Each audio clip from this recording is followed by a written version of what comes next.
Salut à tous, c'est Papsan. Bon les amis, c'est parti pour une nouvelle vidéo. Alors voilà, vous vous demandez sûrement où est-ce que je suis, pourquoi j'ai un décor pareil. Voilà, c'est ça, hein, voilà, maintenant on est youtubeur, on a de la thune, on se permet d'acheter des décors stylés, c'est comme ça. Grand merci à vous, vous êtes les Rey, vous êtes les Rayettes. Voilà, je me suis acheté mon petit studio au sommet de mon building, 7ème étage. En face de moi, j'ai la Namsan Tower, c'est énervé. Je suis en Corée du Sud, c'est terrible, on adore, on est fan. Grand merci à vous. Non, je plaisante. Bref, voilà, j'ai quitté le Japon, voilà, mon stage s'est terminé. Et je suis actuellement en Corée du Sud, j'ai repris les cours. Et là, je suis actuellement au 7ème étage de mon building, sur le rooftop. Et comme dans le building, il y a un studio photo. Et j'ai de la chance du coup d'avoir ce petit décor tranquille qu'on utilisera, je pense, hein, avec ma petite Diana pour faire des vidéos. Donc voilà, j'espère que ça vous plaît. Dites-moi dans les commentaires si ces nouveaux décors vous plaît. Bref, bon les amis, c'est bon. Mon stage au Japon est terminé. Il est temps que je vous en parle maintenant. Il est temps que je vous en parle quand même. Ça fait un petit moment que j'arrête pas de vous dire oui, je vais vous parler de mon stage au Japon, etc. Mais c'est vrai que j'avais pas trop envie de vous en parler avant la fin du stage, dans le sens où je préférais prendre le plus de recul possible sur le stage et aussi ne pas prendre trop de risques, peut-être en dévoilant certaines informations, etc. Avant de commencer cette vidéo, s'il vous plaît, follow sur Insta, les Rey. Vous êtes vraiment des bons gars parce que la dernière fois, quand je vous ai demandé de nous follow sur Insta, vous êtes vraiment beaucoup à être venus. Du coup, bah écoutez, on va continuer. Hein. Je sais que c'est un peu chiant, désolé, mais s'il vous plaît, venez sur Insta, les Rey. Papsan Vlog, Dandia, c'est les Insta du Rey et de la Rayette. Merci à vous. Bon, alors le premier point qu'on va aborder, c'est pourquoi j'ai voulu faire un stage au Japon. C'est très simple. Je vais vous expliquer ça sous deux axes, on va dire. Alors, on va commencer du point de vue professionnel.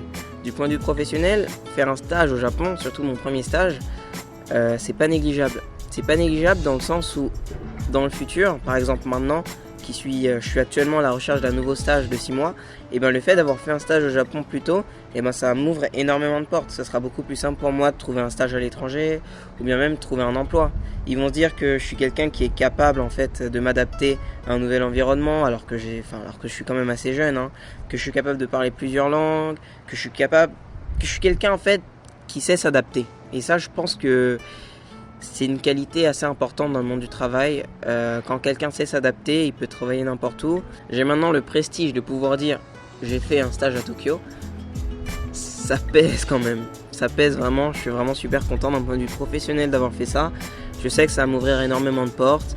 Ce sera beaucoup plus simple pour moi hein, de trouver un stage cette année, je pense. Hein. D'un point de vue professionnel, faire ce stage au Japon, pour moi, c'est indispensable. Indispensable dans le sens où... voilà, je pense que vous me connaissez. Je me vois pas travailler en France, pas tout de suite. Là actuellement, j'ai vraiment envie de travailler en Corée du Sud. D'ailleurs, en parlant de ça, je suis actuellement à la recherche d'un nouveau stage de 6 mois cette fois-ci à Séoul. Et je pense justement qu'avoir fait ce stage à Tokyo va beaucoup m'aider. Va beaucoup m'aider mine de rien à trouver ce stage. Je pense que j'aurai plus de facilité à trouver un stage de 6 mois en Corée du Sud maintenant, plutôt que le stage que j'ai dû trouver, on va dire, l'année dernière. Après, d'un point de vue personnel, faire un stage au Japon, vous le savez, hein, vous savez que j'ai toujours adoré le Japon et j'avais envie d'y vivre. J'avais envie d'y vivre plus longtemps pour me faire une idée plus concrète de ce qu'est la vie là-bas. Voilà, maintenant vous savez ce que je pense de la vie à Tokyo. À Tokyo, je le répète parce que certains ont été ultra chauds dans les commentaires à me rabâcher. Oui, c'est pas le Japon, c'est Tokyo, blablabla. Alors que dans la vidéo, je n'ai pas arrêté de parler de Tokyo. Bref, et puis aussi dernier point, si je voulais faire un stage en Asie, notamment au Japon, c'était pour être au plus proche possible de ma chérie parce que la longue distance quand même, c'est dur. Hein. Paris-Séoul, c'est beaucoup. Je me suis dit que si j'avais l'occasion de faire un stage en Asie, au Japon ou en Corée, bah ça me rendrait la vie plus facile d'un point de vue personnel. Maintenant que vous savez pourquoi j'ai voulu faire un stage au Japon, je vais vous expliquer comment je fais pour le trouver. Je pense que ça va sûrement être la partie la plus intéressante de la vidéo pour vous, dans le sens où vous êtes vraiment énormément... Je suis même pas le mec, mais genre tous les jours je reçois ce genre de messages sur Instagram. Je pense maintenant qu'il est temps que je vous donne un peu des réponses, des éléments de réponse au moins, qui vous permettront de pouvoir commencer vos recherches. Prenez de quoi noter, parce que les conseils que je vais vous donner, sincèrement, je pense qu'ils valent un peu de l'or, dans le sens où moi aussi j'étais dans votre situation l'année dernière, et j'avais absolument personne pour m'aider.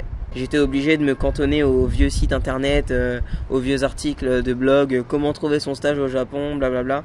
Ils disent toujours la même chose. Mais pour vous dire la vérité, c'est pas comme ça que ça marche. Ils vont toujours vous dire, alors n'hésitez pas à aller sur Copra. Je sais plus quoi. C'est un site qui recense toutes les entreprises étrangères, que ce soit en Corée, au Japon, à Taïwan, etc. Et ensuite de les démarcher, de leur envoyer des mails, ou bien tout simplement parfois d'aller dans l'onglet carrière de leur site web et de leur envoyer un mail. Les gars, quand je vous dis que j'ai dû faire peut-être 100 demandes, sans envoi de mail, que ce soit à Tokyo ou à Séoul, et j'ai eu genre 0 réponse. J'étais désespéré, hein. Je vous dis la vérité, j'ai peut-être passé 4 ou 5 mois, du mois de juin jusqu'à à peu près octobre, j'étais activement dans les recherches. J'en parlais à personne autour de moi, je voulais absolument trouver mon stage. Après avoir suivi tous les conseils que je pouvais lire sur les articles, c'est-à-dire de faire des candidatures spontanées. Mais bon voilà, au bout d'un moment, je me suis dit que tout ça, ça menait à rien. J'allais rien trouver. J'avais envoyé plus de 100 candidatures déjà, j'avais absolument aucune réponse. J'avais presque envie d'abandonner. Mais voilà, comme je suis pas quelqu'un qui abandonne, quand je veux quelque chose, je vais jusqu'au bout. Du coup, j'en ai parlé avec mon cousin. Grosse dédicace à toi si tu regardes cette vidéo. Qui m'a parlé de LinkedIn. Il m'a dit, bah écoute, si tu cherches un stage, essaye sur LinkedIn. Et du coup, voilà. Là, c'était à peu près le mois de janvier, pour vous dire à quel point j'ai passé du temps à envoyer des candidatures dans le vent. Au mois de janvier, je me suis créé un compte LinkedIn. Et là, quand je vous dis que je me suis tué à LinkedIn chaque jour, pendant les cours, j'écoutais quasiment plus les cours. J'étais omnibulé par ça, il me fallait absolument mon stage au Japon. Je passais mes journées sur LinkedIn à chercher des gens, chercher des profils en relation avec le Japon, chercher des gens qui ont travaillé au Japon, qui ont fait des stages au Japon. Jusqu'au jour où, par un miracle, je ne sais pas par quel miracle c'est arrivé, je suis tombé sur toi, P. Je vais pas dire ton prénom parce que je sais qu'il risquait d'y avoir beaucoup de personnes qui peuvent te retrouver si je donne ton prénom. Du coup, P, voilà, on va l'appeler P. Voilà, P, c'est la personne grâce à qui j'ai trouvé mon stage. C'est la personne qui m'a pistonné, entre guillemets. Parce que voilà, faut être honnête, trouver un stage au Japon sans contact, c'est quasiment impossible. Ça, faut se le dire, trouver un stage au Japon sans contact, c'est quasiment impossible. Ou bien faut avoir extrêmement de chance. Il faut savoir que le stage, c'est un truc totalement français. Au Japon, pour finir leurs études, ils vont pas faire de stage. Du coup, eux, ils connaissent pas ces histoires de stage. Du coup, c'est normal que quand j'envoyais des candidatures à Nissan, à Toyota, ils me répondaient même pas parce qu'ils disaient mais qu'est-ce qu'il veut en fait? Il veut qu'on l'embauche, qu'on dévoile tous nos secrets d'entreprise pour un mec qui va rester ici peut-être 4 mois. Ça a pas d'intérêt pour eux, tu vois, ça a pas d'intérêt. Du coup, l'idée, c'était de trouver vraiment un Français qui travaille dans une entreprise en Asie, que ce soit au Japon ou en Corée du Sud. Je pense que vraiment ça, les gars, vous devrez vraiment rentrer ça dans votre tête. Si vous cherchez un stage, ne cherchez pas à contacter des RH, ne cherchez pas à contacter ce genre de personnes. Contactez plutôt des Français. Essayez de trouver des Français sur LinkedIn qui travaillent dans les boîtes que vous voulez. Et à partir de ce moment-là, vous avez beaucoup plus de chances de trouver un stage, je pense, dans le sens où déjà il y aura de l'affect. Comme tu es français, du coup ton interlocuteur aura beaucoup plus envie de t'aider. Et comme il connaît en plus la notion de stage, ça sera beaucoup plus simple pour toi d'en trouver un. Et du coup, pour vous dire la vérité, c'est un peu comme ça que ça s'est passé. J'ai envoyé un message à P parce que j'ai vu qu'il avait déjà fait 2 stages au Japon. Je me suis dit mais comment il a fait? C'est dingue quoi. Moi j'en chie pour trouver un stage. Et lui il en a déjà fait 2. Salut, ça va, etc. On fait connaissance, comment t'as fait pour trouver le stage? Et là voilà, il me met en contact avec les personnes qui travaillent là-bas. Et c'est comme ça que ça s'est fait. Voilà, donc tout simplement, si j'ai des conseils à vous donner, vraiment, si vous voulez un stage en Asie, un stage ou même n'importe où dans le monde, n'abandonnez pas. Grosso modo, en fait, les choses que vous devez vraiment retenir de mon expérience et vraiment le gros conseil que je vais vous donner, bombardez LinkedIn, les gars. Cherchez des Français qui travaillent en Asie, contactez-les. Et il n'y a pas de doute, c'est comme ça que vous trouverez votre stage. N'abandonnez pas, croyez en vous. Si moi j'ai pu le faire, franchement, il n'y a pas de raison que vous ne puissiez pas le faire. J'ai rien d'exceptionnel, je suis une personne comme vous. Bon, certes, je fais des bonnes études, mais voilà, je pense pas être le seul, loin de là. Maintenant que vous savez comment j'ai trouvé mon stage au Japon et que vous avez toutes les cartes en main pour trouver le vôtre, je vais vous expliquer en quoi consistait mon stage, qu'est-ce que j'y ai fait, où j'ai travaillé, quelle langue j'utilisais au travail, etc. J'ai travaillé en tant que IT Data Analyst, c'est-à-dire que voilà, je travaillais dans le secteur du Big Data, même si en réalité ce que je faisais c'était plutôt du Data Engineering. Alors contrairement à ce qu'on pourrait penser, même si mon entreprise était japonaise, qui appartient à un grand groupe français, la langue que j'utilisais le plus au travail, c'était l'anglais. Voilà, c'était l'anglais, pas le japonais, même s'il y avait quand même beaucoup de japonais au travail. Je pense que dans le secteur de l'IT en général, de l'informatique, la langue qu'on utilise le plus c'est l'anglais. Et du coup voilà, moi j'ai pas échappé à la règle, je parlais anglais. Par contre mon ordi était en japonais, du coup bon, heureusement que je sais lire le japonais et que je me débrouille. Alors l'équipe dans laquelle je travaillais était multiculturelle, elle était composée de français, d'indiens et de japonais. Du coup j'ai vraiment adoré ça, j'ai vraiment adoré voir un peu la confrontation de culture de travail.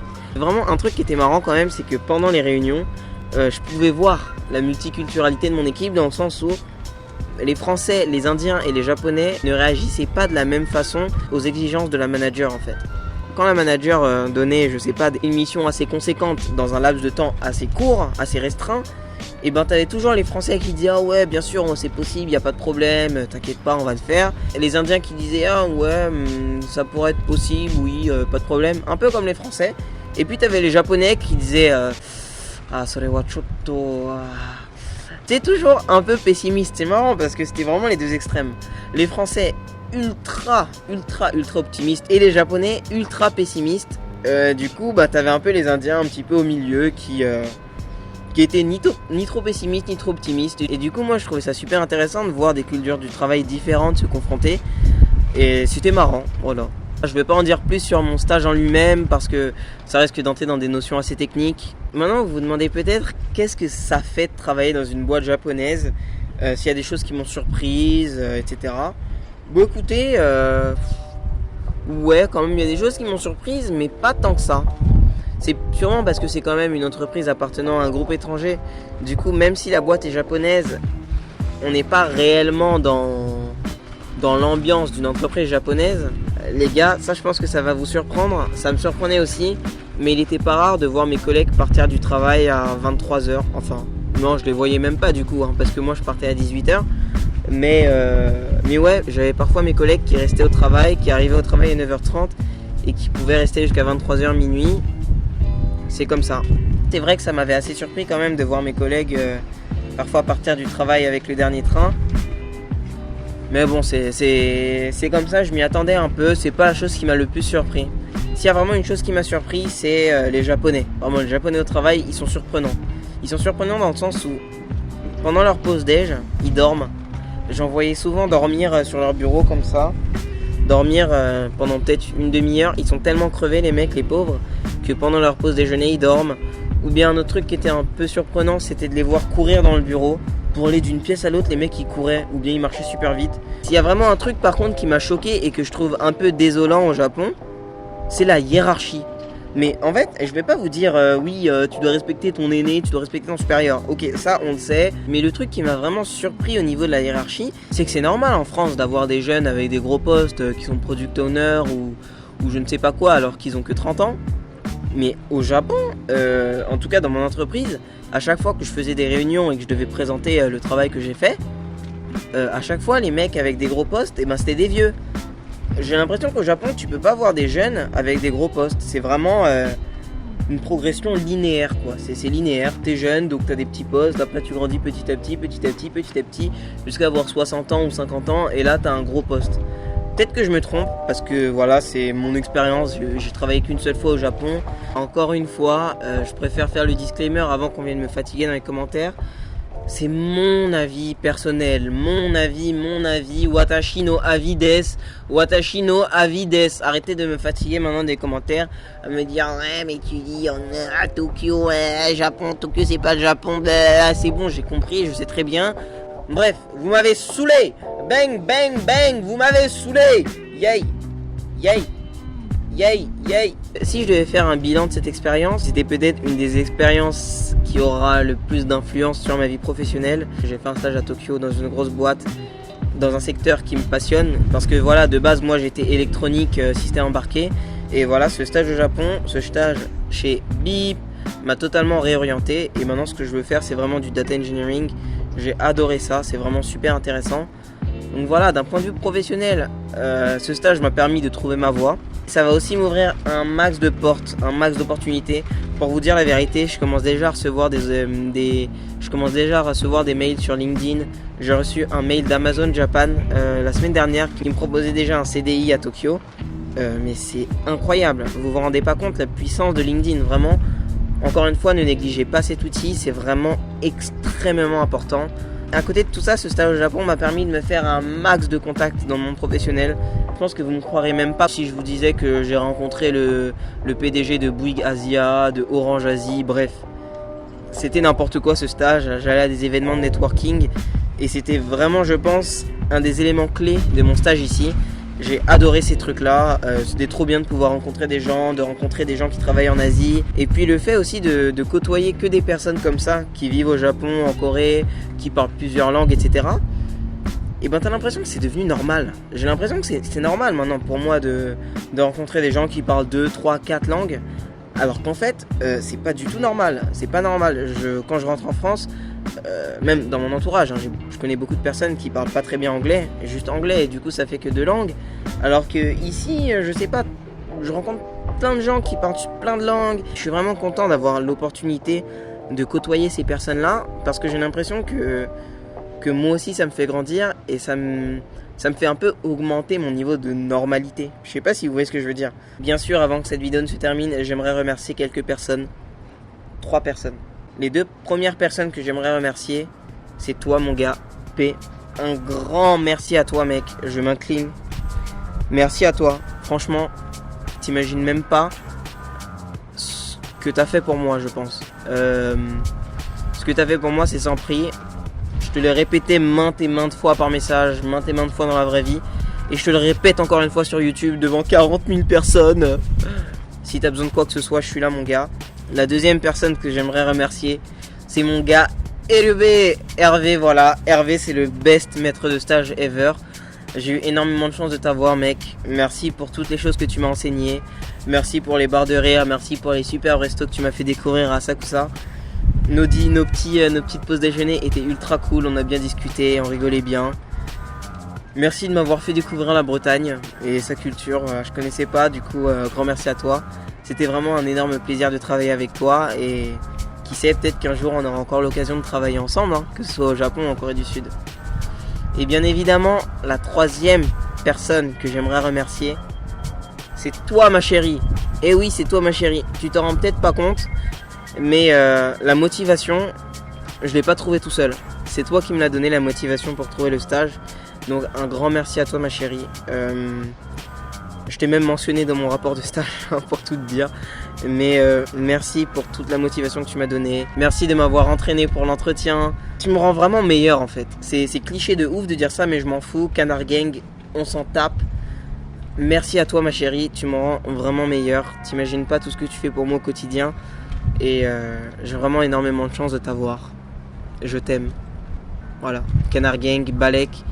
C'est comme ça les gars. Il faut assumer son amour. C'est comme ça les mecs. Merci d'avoir regardé cette vidéo les Rei. Pouce bleu. Commentaire onegaishimasu. Abonnez-vous. Follow sur Insta s'il vous plaît les amis. Follow sur Insta. C'est ultra important les gars. Les petits partenariats. Il y a des chaînes de télé coréennes qui nous contactent. Bref. Merci les S. Vous êtes les meilleurs. J'ai beaucoup parlé encore une fois pour cette vidéo. Donc voilà, dites-moi dans les commentaires quel type de vidéo vous voulez pour la prochaine fois maintenant que je suis à Séoul. J'ai beaucoup d'idées, on a fait une petite liste de vidéos à faire, mais n'hésitez pas vous aussi à nous proposer des idées hein, dans les commentaires. Posez vos questions, dites-nous ce que vous voulez voir ici, ce que vous voulez savoir sur nous, etc. Maintenant que je sais qu'il n'y a que des vrais Rei qui sont restés jusqu'au bout de la vidéo, et ben je vais vous montrer un peu la vue. On adore, on est fan. Voilà, regardez la petite vue que j'ai les Rei. Voilà, c'était ici que je filmais les gars. Je vous présente Séoul, je vous présente la vue que j'ai depuis mon bâtiment, depuis mon building, depuis mon terre-terre, gang gang gang, gang gang gang, gang gang gang. Et voilà, c'est ici que je fais les jeunes vides. Merci à vous les Rei, vous êtes les S, vous êtes les 100. Oui. Comment je suis trop content d'être en Corée du Sud, vous imaginez même pas les gars. Si je fais tomber la caméra là, gang gang gang, je pleure je pense. Enfin bref, bon salut les Rei, on se dit à très vite pour une prochaine vidéo. Bang bang bang, bang bang bang. Allez ciao.